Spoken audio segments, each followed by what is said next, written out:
Pemerintah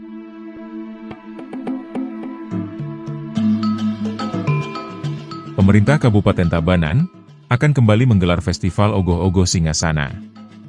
Festival yang digelar melalui Dinas Kebudayaan Kabupaten Tabanan ini merupakan implementasi visi pembangunan Nangun Sakkerti Loka Bali menuju Tabanan era baru, sekaligus menjadi ruang apresiasi terhadap kreativitas generasi muda dalam melestarikan adat dan tradisi. Kepala Dinas Kebudayaan Kabupaten Tabanan, Imade Subagia mengatakan, festival tahun ini mengusung tema Nyomia Butakala Nyanggra Nawawarsa Isaka 1948 Nyujur Paduraksa Jayaning Singasana. Proses penilaian akan dilakukan oleh tim juri melalui kunjungan lapangan dan pemantauan media sosial mulai 28 Februari hingga 5 Maret 2026. 10 ogoh-ogoh terbaik dari masing-masing kecamatan akan melaju ke tingkat kabupaten.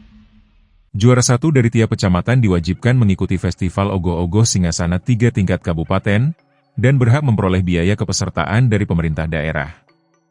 Puncak Festival Ogoh-Ogoh Singasana 3 akan digelar di kawasan GWS Tabanan.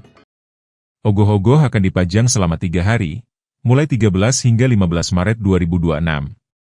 Pawai ogoh-ogoh kategori dewasa dijadwalkan pada 15 Maret mulai pukul 16 WITA, dengan rute menuju panggung kehormatan di selatan Gedung Kesenian I Ketut Maria.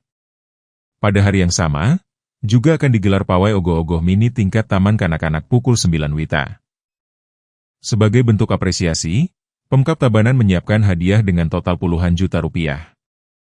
Juara 1 tingkat kabupaten akan memperoleh 50 juta rupiah, juara 2 40 juta rupiah, dan juara 3 30 juta rupiah, disertai penghargaan juara harapan dan kategori penyemangat.